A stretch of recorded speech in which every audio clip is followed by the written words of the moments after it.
Desa Wirogo adalah sebuah desa kecil yang terletak di kaki bukit hijau, dikelilingi oleh hutan besar yang seakan menjadi pelindung alami dari hiruk-pikuk dunia luar. Setiap pagi, kabut tipis menyelimuti pepohonan tinggi di sekitar desa, menciptakan suasana magis yang membuat siapapun merasa damai dan tenteram. Udara di Wirogo masih sangat bersih. Ketika matahari mulai naik, sinarnya menembus celah-celah dedaunan, menciptakan kilauan cahaya yang menari-nari di atas tanah yang basah oleh embun. Suara burung saling bersautan, kadang diselingi gemericik air dari sungai kecil yang mengalir jernih di tepi desa. Mayoritas penduduk desa Wirogo hidup sederhana, menggantungkan hidup dari hasil bumi. Hamparan sawah yang hijau membentang luas, dikelilingi oleh ladang-ladang jagung dan singkong. Di waktu panen, suasana menjadi lebih ramai dan ceria. Anak-anak ikut membantu memanen padi, sambil berlarian dan tertawa lepas di antara batang-batang yang menguning. Selain bertani, banyak juga warga yang merantau ke kota atau bahkan menjadi TKI di luar negeri. Meskipun jauh dari rumah, mereka tak pernah melupakan tanah kelahiran. Kiriman uang dari para perantau menjadi salah satu sumber penghidupan warga desa. Setiap kali lebaran atau musim liburan tiba, Wirogo mendadak hidup kembali. Jalan-jalan desa ramai oleh para pemudik, rumah-rumah penuh dengan canda tawa dan cerita dari negeri seberang. Warga Wirogo hidup dengan saling gotong royong dan penuh rasa kekeluargaan. Tak ada yang merasa sendiri di sini. Jika ada yang punya hajat, semua warga turun tangan membantu. Suasana seperti ini membuat siapapun yang datang ke Wirogo merasa seperti pulang ke rumah. Di malam hari, suasana desa kembali tenang. Angin sejuk dari hutan berhembus pelan, menyusup lewat jendela-jendela bambu. Langit penuh bintang, dan suara jangkrik menjadi pengantar tidur yang menenangkan. Wirogo mungkin tak terkenal, tapi keindahan alam dan ketulusan hati penduduknya adalah sesuatu yang tak mudah ditemukan di tempat lain. Sebuah desa yang sederhana, namun begitu kaya akan kehangatan dan kedamaian. Setiap sore di desa Wirogo, ketika matahari mulai turun ke ufuk barat dan langit berubah warna menjadi jingga keemasan, suasana desa seolah memasuki babak yang baru, lebih santai, lebih hangat. Di sekitar balai desa yang berdiri kokoh di tengah perkampungan, sekelompok remaja tampak duduk melingkar di atas tembok pembatas, bersandar santai sambil menikmati semilir angin dari hutan sekitar. Dani, Fandi, Tono, dan Sony, 4 sekawan yang tak terpisahkan. Mereka adalah remaja khas Wirogo. Sederhana, lugu, tapi penuh canda. Balai desa sudah seperti markas kecil mereka. Kadang mereka duduk di tikar bambu, kadang di atas sepeda motor yang berjajar di pinggiran. Aku tuh yakin, Tono itu keturunan Kera. Lah, Wong dari kecil kerjaannya manjat pohon terus. Canda Dani sambil tertawa lepas, membuat yang lain ikut terpingkal-pingkal. Daripada kamu, Dan, muka doang kayak artis Korea, tapi kerjaannya cuma rebahan di rumah, nunggu mie matang. Balas Tono dengan gaya sok marah, tapi tawa tetap menguasai suasana. Sony yang paling kalem, biasanya hanya senyum-senyum sambil sesekali melempar komentar yang justru paling nyeleneh. Aku sih santai, yang penting kalau ada cewek lewat sini, tetap jaga image dulu, baru nanti DM-an. Ucapnya dengan gaya sok cool. Fandi, si tukang edit video, malah sibuk merekam diam-diam dengan ponselnya. Nih, nanti aku upload di TikTok, biar warga dunia tahu, Wirogo punya geng Sultan Balai Desa. Mereka sering ngobrolin banyak hal, dari cerita lucu di sekolah, gosip kampung, hingga mimpi-mimpi tentang masa depan. Ada yang ingin kerja di luar negeri seperti kakaknya. Ada juga yang pengen buka bengkel atau jualan online. Tapi di balik gelak tawa mereka, ada semangat untuk tetap menjaga persahabatan dan cinta pada desa kecil mereka. Langit makin gelap. Suara adzan maghrib dari masjid menggaung, memanggil mereka untuk pulang. Tapi sebelum bubar, mereka selalu punya satu ritual kecil. Besok sore nongki lagi ya? Tanya Dani. Gas! Jawab mereka kompak. Di desa Wirogo, sore hari bukan hanya tentang senja dan pemandangan indah, tapi juga tentang persahabatan yang tumbuh sederhana di bawah langit jingga, di antara candaan, tawa, dan harapan. Malam itu langit desa Wirogo tampak berat. Awan gelap menggantung rendah, dan suara burung malam terdengar ganjil, seperti menyampaikan firasat yang tak biasa. Di sebuah gubuk tua yang terletak agak jauh dari pemukiman, cahaya lampu sentir menari-nari di antara bayangan. Di dalamnya, duduklah 3 pria dengan raut wajah serius. Samino, Thomas, dan Mulyadi. Mereka bukan orang asing di Wirogo, tapi bukan pula sosok yang sering diajak ngobrol warga. Malam ini, mereka sedang menanti seseorang yang diyakini bisa membantu mewujudkan ambisi mereka. Tak lama, pintu gubuk berderit pelan, dan sosok berselimut kain hitam masuk perlahan. Suaranya serak, namun penuh wibawa kelam. Kalian bertiga, ingin dihormati, ingin kaya raya. Ucap sosok itu, Mbah Suswo, sang dukun hitam yang namanya dibisikkan di pasar gelap ilmu sesat. Samino menatap dengan mata menyala. Iya, Mbah, saya capek hidup miskin. Saya mau orang segani saya. Saya pengen dihormati kayak juragan-juragan di kota. Thomas menambahkan, saya pengen usaha saya meledak, Mbah. Tapi kalau cuma kerja keras doang, saya tetap dilangkahi orang. Saya mau jalan cepat. Mulyadi, si paling kalem di antara mereka, menatap Mbah Suswo dengan ragu. Tapi ambisinya lebih besar dari keraguannya. Apapun caranya, Mbah, asal kami bisa dapat semua itu. Kalau perlu, saya serahkan apa saja. Mbah Suswo tersenyum. Bukan senyum ramah, melainkan senyum tipis yang penuh jebakan. Ia mengeluarkan sebungkus kain berwarna merah tua dari tas anyaman usang, lalu meletakkannya di hadapan mereka. Kalian sadar, setiap keinginan besar, ada tumbalnya, ada pengorbanannya. Dan kadang yang dikorbankan bukan cuma harta, tapi jiwa kalian sendiri. Suasana mendadak hening. Hanya suara api yang berderak dari lampu sentir dan bisikan angin dari luar gubuk. Apa yang harus kami lakukan dulu, Mbah? Mbah Suswo menatap mereka satu persatu, matanya bagai menembus isi kepala. Langkah pertama adalah menyatu dengan roh penjaga tanah ini. Roh yang tertidur lama dan memiliki kekuatan yang bisa membolak-balikan nasib siapapun. Roh? Maksudnya siapa, Mbah? Dukun tua itu hanya tersenyum samar, lalu berbisik lirih. Mbah Paidi. Ketiganya saling pandang. Nama itu bukan nama asing. Semua orang di Wirogo tahu siapa Mbah Paidi. Orang sakti, pendiri desa, dan kini sudah lama bersemayam di makam tua yang dikeramatkan. Tapi orang-orang bilang itu tempat keramat, gak boleh macam-macam di sana. Yang kalian minta bukan hal kecil. Kalau kalian takut, silakan keluar sekarang. Tapi kalau kalian tetap di sini, jangan pernah menyesal. Sunyi, ketiga pria itu akhirnya mengangguk. Kami siap, Mbah. Tunjukkan jalannya. Mbah Suswo mengambil segenggam kemenyan dan mulai menyalakannya. Bau menyengat mengisi ruangan dan udara terasa lebih berat. Di luar, petir menyambar jauh di langit, seolah alam ikut menyaksikan dimulainya sesuatu yang kelam, sesuatu yang tak bisa diurungkan. Malam berikutnya setelah pertemuan pertama dengan Mbah Suswo, ketiga pria tamak itu kembali bertemu di sebuah lumbung kosong milik keluarga Samino yang sudah lama tak dipakai. Suasananya sepi dan jauh dari keramaian. Tempat sempurna untuk merencanakan sesuatu yang bahkan mereka sendiri takut untuk mengucapkannya keras-keras. Samino duduk gelisah, menatap Thomas dan Mulyadi. Di tangannya ada selembar kertas berisi peta kasar lokasi makam keramat Mbah Paidi. Kalau kita benar-benar mau ambil jasad Mbah Paidi, kita nggak bisa sembarangan. Itu makam dijaga secara gaib. Dan warga sini bisa ngamuk kalau sampai tahu kita macem-macem sama makam itu. Makanya kita harus gerak cepat dan diam-diam. Aku udah lihat jalurnya. Ada jalan setapak dari belakang hutan bambu yang jarang dilewati orang.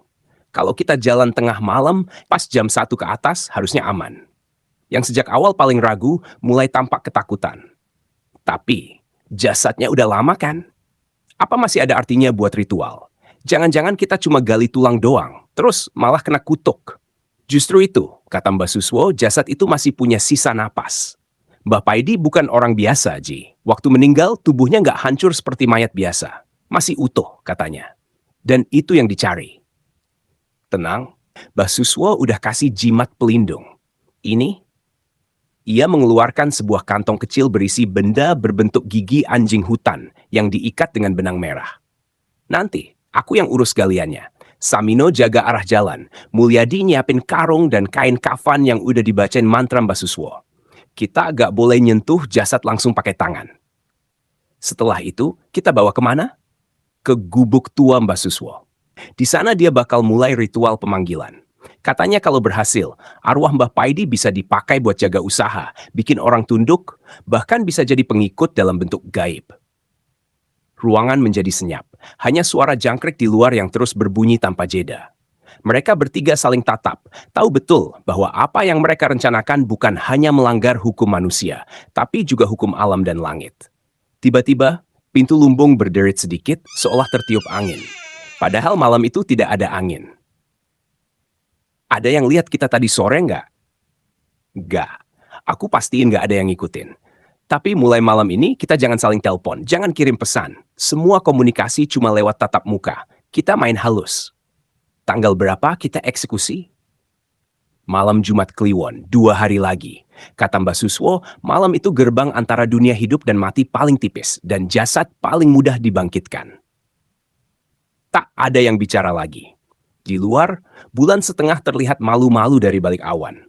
Dan di kejauhan, samar-samar terdengar lolongan anjing, panjang, menggema, dan seperti peringatan dari dunia yang tak terlihat.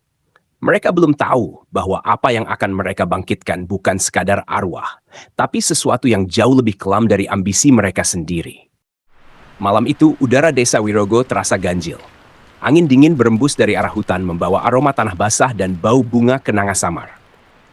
Di balik pekatnya malam, 3 sosok bergerak pelan di antara bayang-bayang pepohonan. Samino, Thomas, dan Mulyadi memulai aksi mereka dengan sangat terorganisir. Mereka mengenakan pakaian gelap, masing-masing membawa perlengkapan sesuai tugasnya. Samino memegang senter kecil berbalut kain hitam agar cahayanya tak mencolok. Thomas membawa sekop dan cangkul pendek, dibungkus kain agar tak berbunyi saat bersentuhan. Mulyadi membawa karung putih besar dan kain kafan bekas yang telah dirapal mantra oleh Mbah Suswo. Mereka tak berbicara sepatah kata pun sejak keluar dari titik kumpul di belakang kandang kambing tua. Semua sudah disepakati, hanya isyarat tangan dan lirikan mata yang jadi kode. Pukul 1:12, tiba di pemakaman. Dari balik rimbun bambu, terlihat jelas makam keramat, Mbah Paidi. Bentuknya sederhana tapi penuh aura, ditandai batu nisan besar dengan ukiran kuno dan 3 lilin kecil yang entah kenapa selalu menyala walau tak ada yang menyalakan. Thomas berlutut, membuka tas kecil dan menaburkan ramuan pemberian Mbah Suswo di sekitar makam.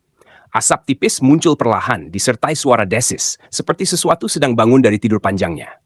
Samino memberi isyarat. Mereka mulai menggali. Cangkul menghantam tanah dengan ritme teratur. Pelan, dalam, dan penuh kehati-hatian. Tak ada suara selain detak jantung dan napas tertahan. Pukul 1:46, peti terlihat. Kayu peti tua mulai muncul di bawah tanah. Ajaibnya, tak lapuk seperti peti-peti lain. Warna coklat tua dengan ukiran aneh di sisi-sisinya. Seolah peti itu tak tersentuh usia. Mulyadi, meski tangannya gemetar membuka karung dan kain kafan, ia bersiap menyambut apapun yang akan mereka angkat.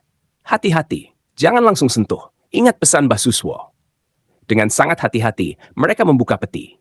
Dan di dalamnya, jasad Mbah Paidi masih utuh. Wajahnya tenang, janggutnya rapi, dan tubuhnya seperti sedang tidur. Namun, ada sesuatu di matanya. Meski terpejam, terasa seperti sedang mengawasi.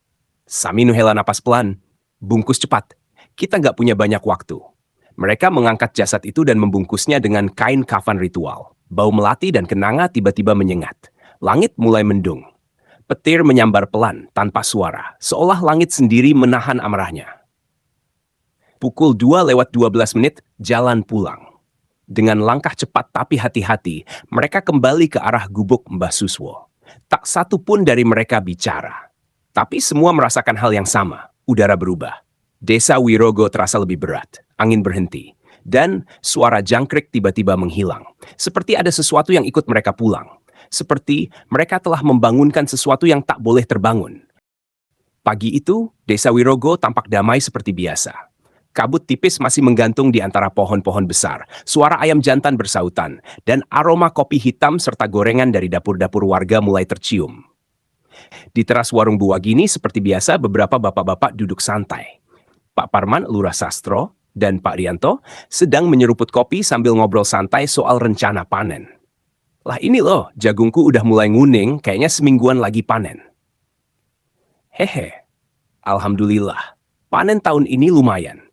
Cuma ya itu, harga pupuk makin gila nih. Sing penting ora banjir kayak tahun kepungkur. Panennya aman.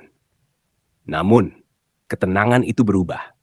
Tiba-tiba, Suro, anak muda yang biasa bantu jaga kebun, datang berlari ngos-ngosan dari arah pemakaman.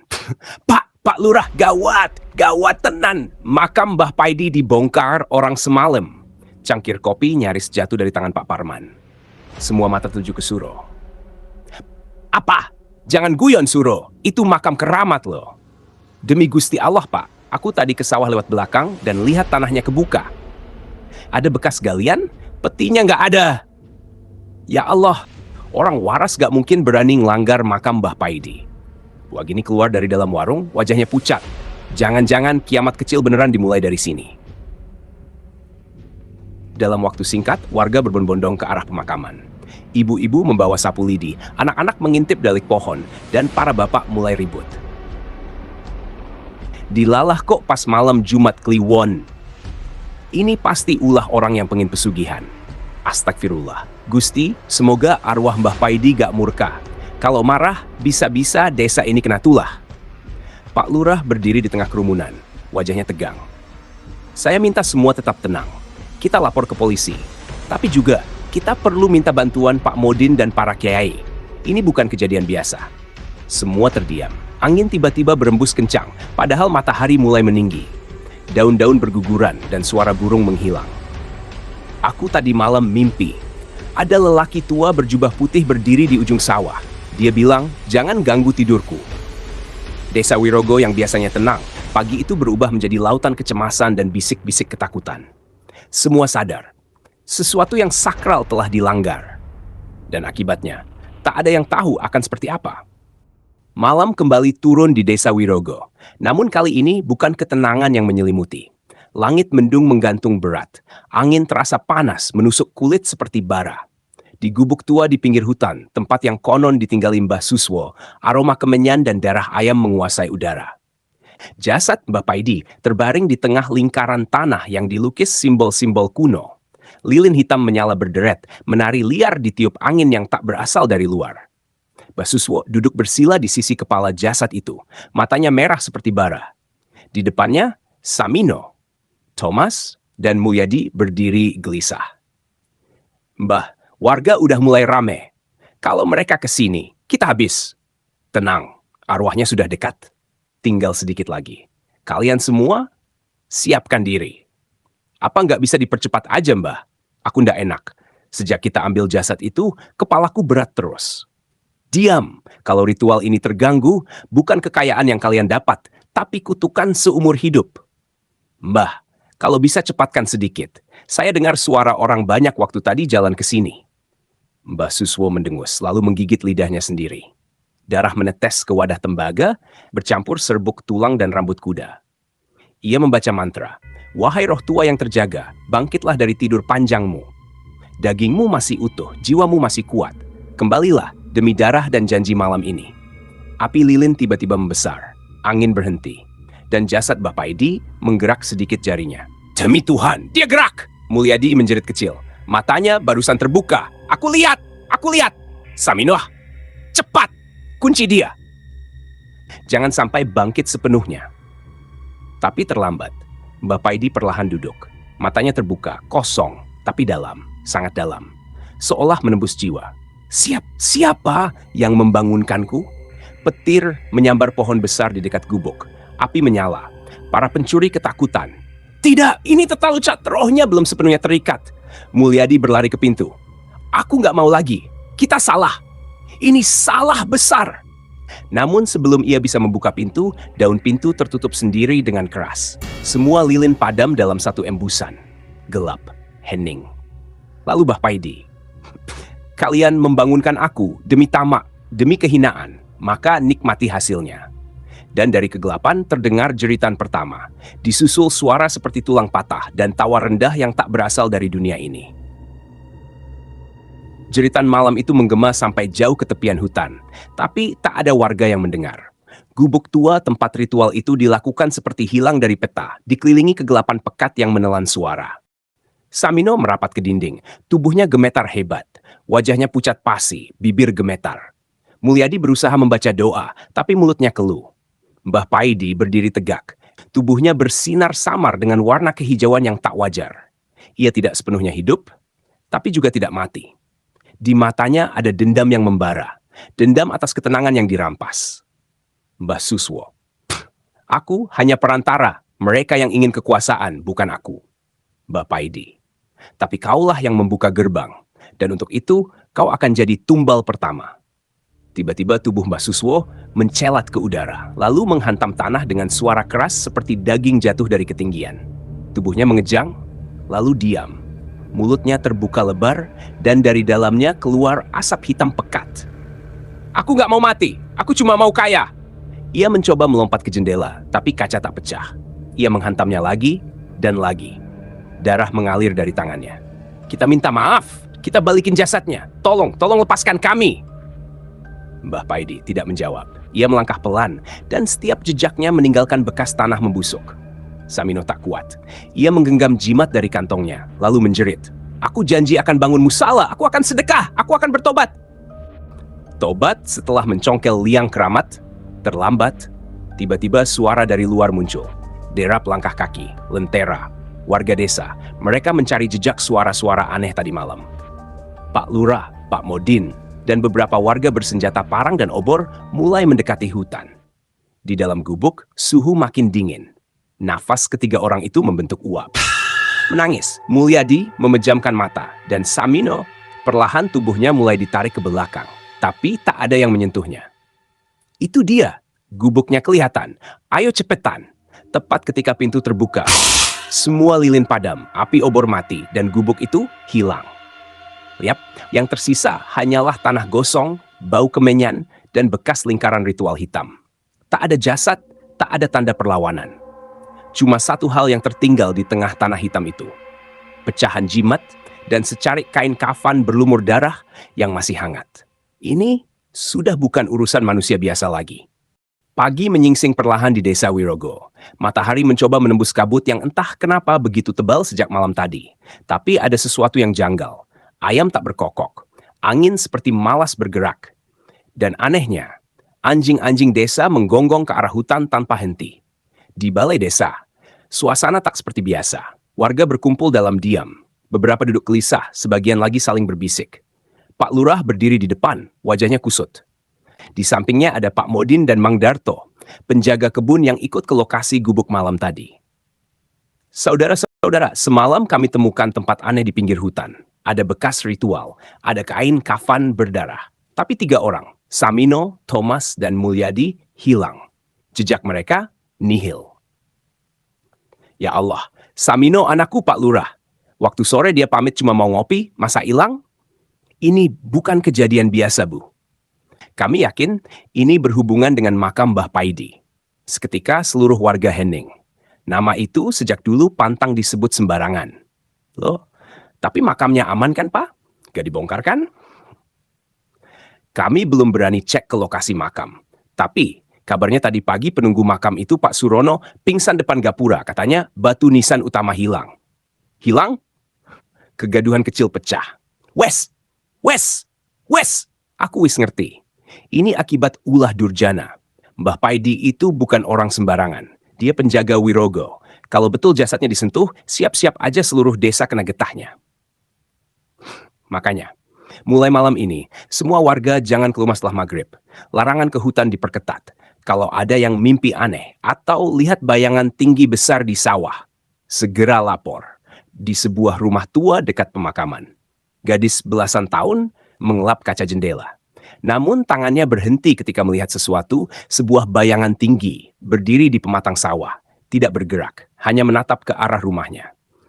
Tubuhnya tak jelas, tapi kain putih panjang menjuntai ke tanah, seolah-olah baru saja keluar dari liang lahat. Sari menutup tirai cepat-cepat, tapi dari luar terdengar suara berat.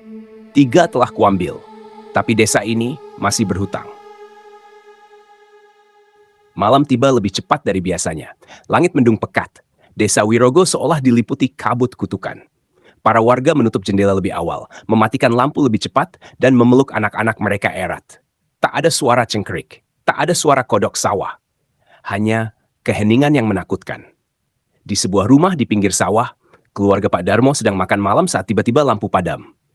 Istrinya, Bu Narti, menjerit pelan. Anak mereka Joko mendekap guling dengan mata membelalak. Pak Darmo, tenang, mungkin gardu listriknya jebol. Tapi saat Pak Darmo menyalakan senter dan menyorot ke jendela, terlihat jejak kaki lumpur di luar. Basah. Seolah ada yang baru berjalan mengitari rumah. Siapa itu? Hei, siapa di luar? Tidak ada jawaban. Hanya suara lirih angin seperti desahan orang tua. Bukan tanahku yang kalian injak, tapi dosamu yang kupijak.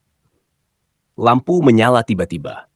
Di rumah Pak Surono, penjaga makam keramat, ia tidur gelisah. Tubuhnya berkeringat meski udara dingin. Dalam mimpinya, ia melihat makam Mbah Paidi terbelah dua. Dan dari dalamnya keluar ular besar berwarna hitam dengan mata merah menyala. Ular itu berbisik, "Wirogo tak bersih.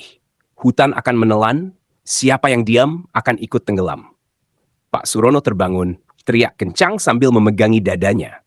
Keringat membasahi tubuhnya. Tapi, saat ia menoleh ke dinding, tertulis dengan tanah merah. 3 telah kuambil, 7 lagi akan datang. Sementara itu di balai desa, Pak Lurah bersama Pak Modin dan Mang Darto tak bisa tidur. Mereka diskusi sambil sesekali melirik keluar. Kita harus adakan selamatan besar. Minta tolong ke para kiai. Kalau perlu, panggil orang-orang yang bisa menutup kembali gerbang yang dibuka Samino CS itu. Tapi Pak, orang-orang pintar desa aja nggak ada yang berani deketin area makam. Semalam ada yang coba ke sana. Kambingnya mati pagi tadi. Matanya melek, tapi nggak ada napas. Ini bukan sekadar gaib biasa. Kita sedang dihukum karena membiarkan tanah keramat dipermainkan. Kita harus minta maaf. Kita harus kembalikan apa yang hilang. Dan di tengah malam itu, di atas sawah yang mengering entah kenapa, sesosok tinggi mengenakan kafan lusuh, berdiri diam menghadap desa.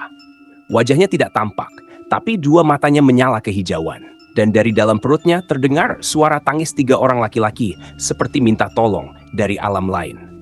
Kalian bangunkan aku, maka kalian semua akan ikut tidur bersamaku. Malam ketiga, setelah pembongkaran makam, desa Wirogo berubah mencekam. Hujan tak turun, namun tanah becek. Angin tak bertiup, namun daun-daun pohon menari sendiri. Ada yang tidak beres, semakin tidak beres. Pagi itu di rumah Pak Lurah. Pak Lurah tampak lelah, matanya sembab. Ia tidak tidur semalam. Sejak tengah malam, ia mendengar suara ketukan dari bawah lantai rumahnya, seperti suara seseorang yang menggali dari dalam tanah.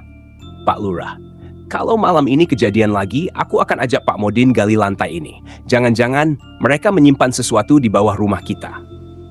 "Mas, apa kita nggak sebaiknya tinggalkan Wirogo dulu saja?" Pak Lurah menatap istrinya, tak menjawab. Tapi ia tahu, kabur bukan solusi. Ini bukan sekadar teror, ini warisan kesalahan. Di rumah Bu Sarti. Bu Sarti belum menemukan jejak Samino, anak sematawayangnya. Tapi semalam saat sedang mencuci piring, ia melihat baju Samino tergantung di pohon belakang rumah. Kering, tapi penuh tanah. Ia panik, menjerit memanggil tetangga. Namun yang membuatnya jatuh pingsan adalah di dalam kantong baju itu ada gigi manusia. Gigi yang dililit rambut hitam panjang. Balai desa siang itu penuh warga. Semua datang setelah mendengar berita tentang rumah Bu Sarti dan suara dari lantai rumah Pak Lurah. Mereka berkumpul, sebagian menangis, sebagian murka. Saudara-saudara, kutukan ini tidak akan berhenti. Ini bukan cuma soal makam. Ada 7 arwah yang katanya akan dibawa bersama Mbah Paidi. Samino, Thomas, dan Mulyadi mungkin sudah jadi 3 di antaranya. Berarti masih ada 4 lagi. Suara dari belakang. Bukan 4, tapi 7. Tambah 3 lagi. 3 penolong. Semua menoleh. Seorang wanita tua renta berpakaian serba hitam berdiri di pintu. Tak ada yang mengenalnya. "Aku Nyai Srintil. Dulu aku murid dari Mbah Paidi. Aku datang karena sudah saatnya kalian tahu kenapa desa ini tidak boleh diganggu." Flashback kilat dari Nyai Srintil. Dulu saat hutan Wirogo masih lebat dan belum jadi desa, Mbah Paidi datang sebagai seorang pedagang. Tapi dia bukan sembarang pedagang. Ia membawa jimat penjaga gerbang gaib. Ia bisa berdagang ke banyak tempat tanpa pernah berjalan, karena ia melewati jalur tak kasat mata. Tapi untuk melindungi jalur itu dari orang jahat, ia menutupnya dengan 7 lapis segel tanah, yang salah satunya adalah jasadnya sendiri. Siapapun yang membongkar makam Mbah Paidi, sejatinya sedang membuka gerbang itu kembali. Kembali bicara di balai desa. Gerbang sudah terbuka, 3 pengganggu sudah diambil, tapi kutukan belum selesai. Kalian harus temukan batu segel nisan yang hilang dan kembalikan ke makam sebelum malam ke-7.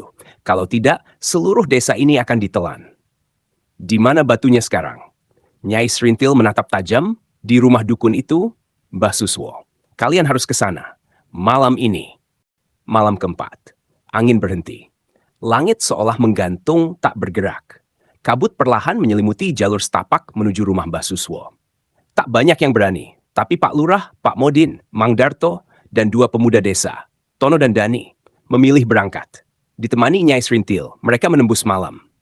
Aku nggak tahu apa yang bakal kita temui, tapi kalau ini bisa nyelamatin desa, kita harus ambil batu nisan itu. Pak, tadi sore Sony lihat rumah Mbah Suswo kayak ada asap hitam keluar dari genteng. Baunya amis kayak bangkai ayam.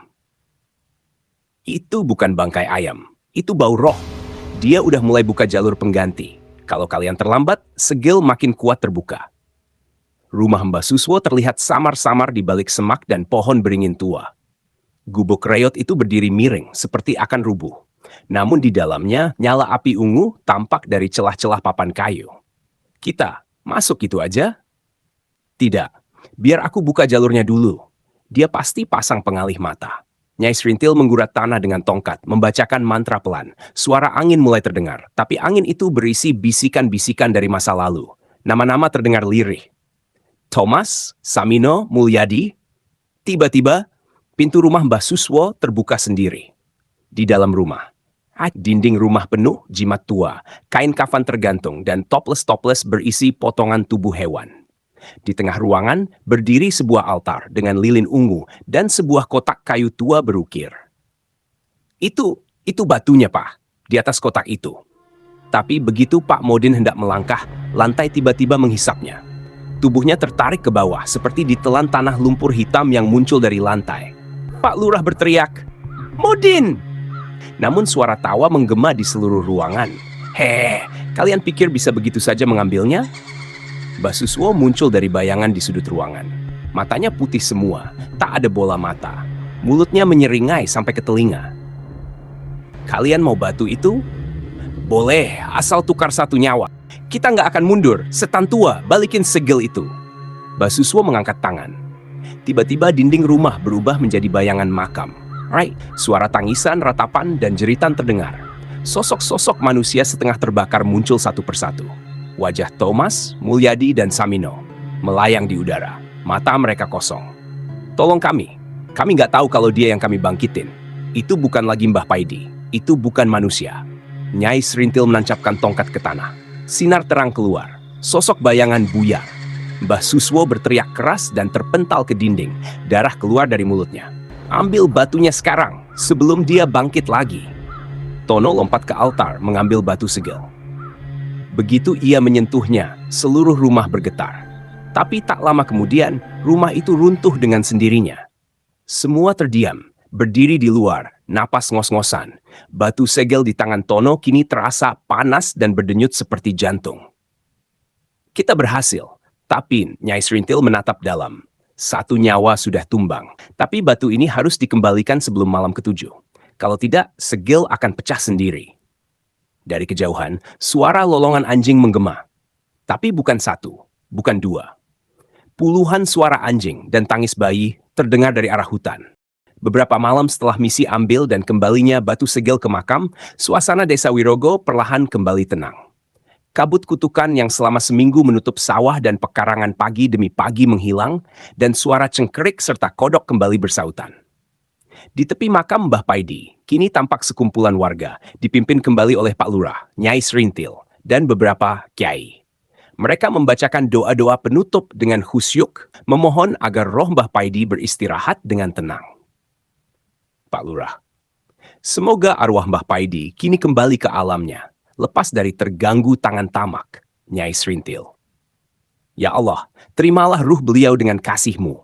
Jadikan kuburnya pintu keselamatan, bukan pintu bencana. Setelah pembacaan doa, jasad Mbah Paidi yang sempat berpindah tangan dan dimanfaatkan Mbah Suswo dibawa kembali. Para pemuda desa menggotong peti kayu tua dengan penuh penghormatan, menurunkannya perlahan ke liang. Angin sepoi-sepoi menyapu kelopak bunga melati yang ditabur anak-anak muda di atasnya. Ketika kayu peti mulai ditutup, terdengar desahan halus mengalun, bukan dari makhluk manusia, melainkan jeritan jin penghuni jasad yang menyesatkan. Tubuh kayu peti bergetar sekejap, tanda ada entitas yang menolak kembali ke peraduan suci. Namun, jamuan doa dan lantunan ayat suci memaksa kehadiran makhluk itu surut. Pak Modin, arwah Mbah Paidi telah tenang. Jin itu kini terkurung di jasadnya sendiri. Biar dia diam di bawah sana, tak ada lagi yang akan tertipu-tipu daya roh jahat. Setelah reburial, atas petunjuk Nyai Serintil, seluruh area makam dikeramatkan kembali dengan 7 lapis segel tanah dan doa-doa zikir. Warga bergotong royong menanami pusara dengan paku bumi, kemuning, dan pohon waru agar tumbuh sebagai penjaga alami. Kini Desa Wirogo kembali damai. Anak-anak bermain di tepi sawah, ibu-ibu bersenda gurau sambil menumbuk padi, dan pemuda-pemuda nongkrong lagi di balai desa dengan canda tawa. Namun kini menyadari betapa pentingnya menghormati warisan leluhur. Di malam-malam berikutnya, sesekali samar terdengar bisikan angin di antara daun kemuning. Namun itu bukan kutukan, melainkan doa dan senandung alam yang menjaga agar yang telah pergi tetap beristirahat dan yang hidup tak tergoda lagi oleh godaan gelap.